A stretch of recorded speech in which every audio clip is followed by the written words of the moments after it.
now there's a good tune. Little Killers action for you. All right, we're going to be talking to some local MPs over the next 45 minutes about what they'd like to see in Tuesday's budgets and their thoughts on the possibility of a federal election. We'll be joined by Libby Davies and Ujjal Dosanjh in the next half hour. Right now, please be joined by James Moore, MP for Port Moody, Coquitlam, Port Coquitlam. James, how are you today? I'm doing just fine. How about yourself? I'm very well, thank you. Listen, what should constituents and residents of British Columbia be watching for in the budget on Tuesday, James? Well, I think as the Prime Minister said, look, we've ended now our 2 years of what we've called the Economic Action Plan, which was we were elected into government, as you know, in the fall of 2008. We came in, and obviously the dominant issue was the global recession. We came up with our plan, a 2-year plan to fight the recession. It was called the Economic Action Plan. That's now over, and this is now the next chapter of what's next and where do we go from here. I think Canadians can look forward to what I think most Canadians want to see, which is good, solid, prudent government, no massive new spending projects, no risky new spending, certainly no new high taxes, which is what some of the opposition are calling for. And we want to make sure that Canada stays at the forefront of where we are. Look, of all the G8 nations, we're really leading the way. Economic growth, TD Bank this week said that this year the economy should grow at 3.5%, up from 3%, which is what they had earlier predicted. We've regained back every single job that was lost in the recession, and then some. We have the lowest taxes in Canada in 50 years. You know, the decisions that we've made, I think, have worked very well for all Canadians, by the way. The benefits are being seen across the country. That hasn't been the case in the past, and British Columbia is doing very well. So I think my constituents want to see good, prudent, responsible government, and I think that'll be reflected in the budget on Tuesday. We, of course, have borrowed a lot of that money for stimulus spending. That has put us back into deficit. When do we get back to balanced budgets, James Moore? Well, the fiscal year 2015 is when we're planning to get back into balanced budgets. I think you've seen some of the forecasts, and every month, the last 3 months, the numbers that have been released by the Department of Finance have shown that our actual targets for lowering the deficit to make sure we're at balanced budget by 2015 were either at or ahead of schedule in each one of our last fiscal reports. So we're doing very well, and we'll have more information on Monday. But that is obviously a concern. You know, I was elected when I was 24, 10 years ago, and, you know, the long-term fiscal framework of this country needs to have balanced budgets and surpluses in our future if we're going to have the kind of prosperous economy that young Canadians are looking for. Good Lord, you're still only 34?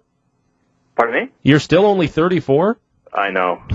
It seems like you've been around forever, James Moore. I know. The ravages of time. The ravages of time. Listen, I just had a political science professor on who was saying that, look, yes, last week there was a lot of talk about maybe this budget triggering election, but he noted that maybe this weekend the speculation is going the other way. What are your thoughts on that? Will this budget, will it force the opposition parties to unite and vote against the government and trigger an election? Do you think we'll be going to the polls in the spring of this year? I hate to add to the group of people who just say, I don't know, but the reality is I don't know. What I do know of what's in the budget, and I have a sense of the overall picture and some specific items, but I obviously can't speak about it for a bunch of obvious political market and reasons. But from what I understand, there should be nothing specifically in the budget that would trigger or precipitate an election. Look, my honest assessment is I think Michael Ignatieff is tired and sick of being the leader of the opposition. I don't think he likes it. I think it's not going well. I think he's frustrated, and I think he wants to either have an election, become prime minister, or go back to Harvard. That's absolutely my honest assessment, and I think that's a widely shared view in Ottawa. Being the leader of the opposition is not a fun job. It's tough. It's grueling, to be blunt and maybe a bit partisan here, I don't think he's doing a good job of it. And I think he wants to get on with an election or go home. And he's given no indications that he wants to do anything other than just obstruct the process of the government and try to trigger a campaign. The Bloc Québécois always wanted to have an election campaign. So the NDP, I don't know. I think there's sincerity in the NDP when they say they want to wait and see what's in the budget.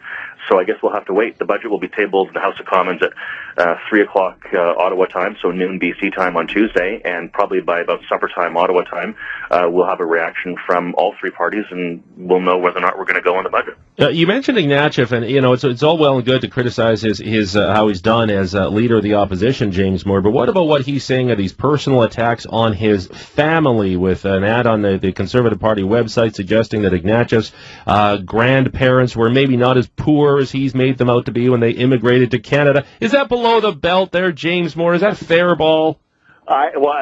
Certainly, look, As a politician, if somebody went after my family, obviously I'd have a pretty stern reaction about that. I honestly haven't seen the ads. I don't know. Certainly, I think politicians, but also I have to say this, politicians have to be careful. I remember back in the United States, for example, Al Gore, raised, when he was running for president, he raised the specter of his family, and his family was criticized. At at a certain point, if you're gonna bring your family forward as a politician, and this is true for everybody, if you're gonna bring your family forward and try to score political points with your family, there will be some people who will raise questions about personal items that I think are probably out of bounds for everybody. It was the media. I remember criticizing Stephen Harper for the way that he walked his son to school when he first became prime minister. You remember that? Yes, I do. Yeah. So here's Stephen. The media is saying, "Oh, geez, how dare Stephen Harper or how dare the Conservatives raise questions about other people's family?"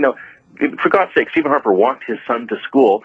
And he shook his hand, by the way, because his son didn't want to be hugged by his dad, those early pubescent years and all that. And so he said, and so people are criticizing Stephen Harper for how he has his relationship with his son. So these things are sometimes sketchy and sensitive, but put it this way, I have no interest in talking about Michael Ignatius' family. Fair enough. I just want to quickly, before I let you go, James, we're talking about some of these ethics issues that are also bubbling along, the contempt of Parliament issue, and also election spending, alleged election spending violations. You guys portray yourselves as the squeaky clean Conservatives. Actually, there's a new poll out this weekend. Canadians still view the Conservatives as the most trustworthy party. But are you living up to that reputation, and how do you explain these alleged ethics violations? Well, look, it doesn't, frankly, stand the test of scrutiny. Look, we are taking Elections Canada to court. That's not really the action of a political party that has a lot to hide. Elections, put it this way, campaign finance rules are complicated across the country. We used campaign finance approaches when it comes to finance the national campaign. And the way it works, of course, is Elections Canada then rebates riding associations. Long story short is we have a disagreement with Elections Canada. We took Elections Canada to court. We said we want all the documents to be public. We want to go before a legal process. That's not really the behavior of a political party that has a lot to hide. We want to open everything up to a full legal process. So the Liberals and NDP are saying, oh my God, this is scandalous. Sean, it's all they've got. They're losing the economic argument. They're losing the argument on crime. The world is looking to Canada and saying they've got it right. Jobs are coming back. The economy is growing. Things are going in the right direction. And they want to bring down our government because there's a debate about when Bev Oda inserted the word not into a document.